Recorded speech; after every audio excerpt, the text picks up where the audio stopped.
It looks like we have another Hewitt in the making. Australian legend Lleyton Hewitt's son Cruz recently excelled at a junior event in Florida. In this video, we'll tell you all about the 13-year-old's win and also let you in on other tennis news that you might have missed. We will be also covering the recent public appearance of the Chinese tennis player Peng Shuai, so make sure to stay till the end of the video to find out about it. First, looks like the tennis stage will be marked once again by a Hewitt. Cruz, Lleyton's 13-year-old son, recently won his opening match at the reputable Orange Bowl International Tennis Championships that are taking place in Florida in the 14 and under boys singles category. The same tournament had actually served as the beginning of an esteemed career for champions like Roger Federer, Boris Becker, Andy Roddick, Monica Seles, Jennifer Capriati, and Chris Evert. It was on Thursday that Cruz Hewitt defeated the local player Minato Koido 6-3, 6-4, resulting in a second-round showdown with the American Carel Ngounoue, the number 9 seed. Australia's Davis Cup captain, who's also Cruz's father, is presumed to be at Florida with him, just like he was there with Cruz at Canberra in April, when Cruz secured the Australian 12 and under singles and doubles clay court titles. This further added fuel to the already existing belief that Hewitt Jr. is capable of following his father's footsteps, coming out on the other side as a great professional tennis player. In 1997, Lleyton became the youngest ever player to become part of the Australian Open at the tender age of 15 years and 11 months. The former world number 1 commended his son's skill, saying that he had seen considerable improvement in Cruz in the last 2 years and was proud of him for winning the clay court nationals, as well as for not losing a set in the singles, which Lleyton believed was good for the young player. What does Lleyton Hewitt think about the tournament? In the past, people have noticed quite a few similarities in the 13-year-old and his father's style and demeanor on the court, so it's no surprise to hear that Cruz is hoping to become on par with his father in the future. The youngest men's world number 1 noted that there was some existing pressure as well as some expectations for Hewitt as he tried to tackle a big tournament like this one, and handling all of that was a key part of the play. He also pondered upon the fact that although it's nice to win, it's not really necessary in the grand scheme of things if you're aiming to become a professional, and called Cruz's victory at Florida a small stepping stone in his career. The Australian tennis player believes that as long as his son is having fun in the game, hitting with his opponents, it's all good. Lleyton often brings his son to Davis Cup camps and matches where he plays tennis with team members, and also developed a good relationship with Australia's current top-ranked men's player, Alex de Minaur. But it looks like Cruz Hewitt isn't alone in the Orange Bowl 14 and under boys draw, because Jagger Leach, son of the former world number 1 Lindsay Davenport, is also moving on to round 2. Let's talk about other tennis-related news that you might like to know. Iconic Dylan Alcott announces retirement. This beloved Australian tennis player Dylan Alcott will soon be retiring, and he hopes that doing so will open doors of opportunity for other athletes with disabilities and for their voices to be heard. The dual Newcomb medalist will be setting out to win a singles title in the upcoming Australian Open, as well as conquer the 19th Grand Slam championship in January before calling it quits on the game-changing career. His groundbreaking impact was first recognized by tournament officials when the 2022 wheelchair quad men's singles final taking place in Rod Laver Arena was scheduled in a separate afternoon time slot, which was the first time it had happened ever.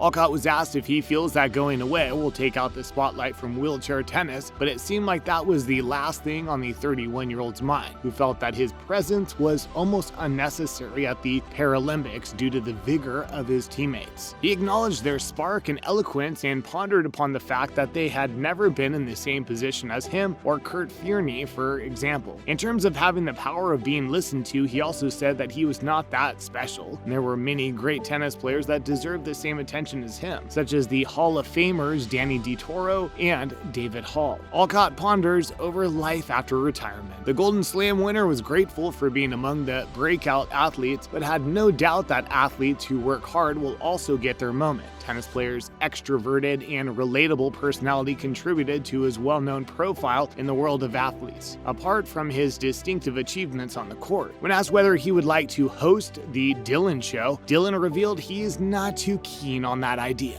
People think I do and might think I'm a D-head and stuff, but I truly want to permeate to more people. He said and disclosed that being active in the sport hindered his progress on changing people's minds about disability sports. He felt that his time was over and it was time for athletes who deserve more attention than him to take the stage, naming Heath Davidson from the tennis community as an example. The athlete had faith in the people of Australia to get behind disability sports and was confident that they too are elite athletes and can do what normal sports players can: play well, put on a good show, and give a return on investment to all those who have fun in them. Even if his role was very small, said the 31-year-old, he was satisfied and ensured that he would never stop fighting for his community. Alcott has been training 11 times a week to finish off strong and has also hinted at an upcoming political career. And finally, the update on Peng Shuai. The Chinese tennis star Peng Shuai had been attracting concern from all over the world when she disappeared for 3 weeks after alleging a former Communist Party official of sexual misconduct on November 22nd. But when she finally came back, she denied all her claims, which was strange, but also alarming. These comments were obtained from the Sunday issue of a Singaporean newspaper, where Peng said that her post on the social media site Weibo had been misunderstood. This interview with Lai Xiaobo was the first time the 35-year-old had talked about the scandal on camera in public. Tennis player adamantly stated that she had never said or written about anyone sexually assaulting her in the video posted by Zabao, and urged that the post on the site was a private matter. People have many misunderstandings, was what she said about her past statement. The concern about the athlete's well-being increased when, after her claims about the former Chinese vice premier Zhang Guoli getting censored within hours, she was MIA for up to 3 weeks. China and the WTA.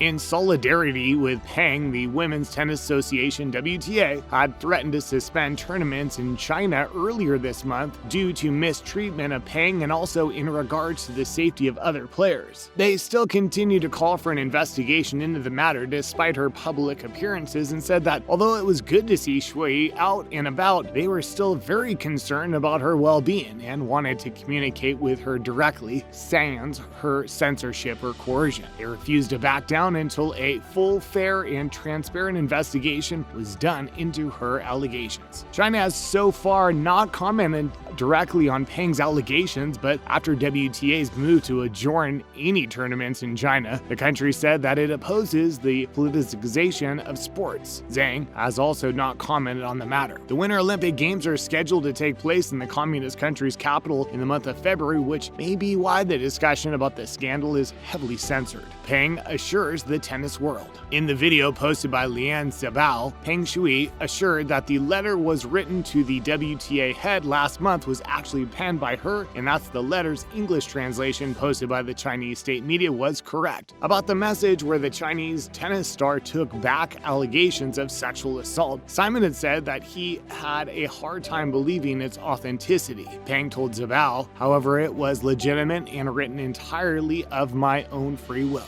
Moreover, she said it was true that she had mostly been staying at home in Beijing and was free to choose whether to stay or leave. The reporter did not pester on how the November 2nd post came into being or whether Peng's account had been hacked. In the newspaper's footage, Peng was seen on a 5th-floor balcony with fellow athletes from various sports, including former NBA basketball star Yao Ming. She was wearing a black jacket and a red t-shirt with characters representing China, along with a Chinese flag. The International Olympic Committee also believes that Peng is doing well after having 2 video calls with the #1 doubles player. And that's all we have for you today. Make sure to leave a like if you enjoyed the video and subscribe if you'd like to hear more from us. Bye.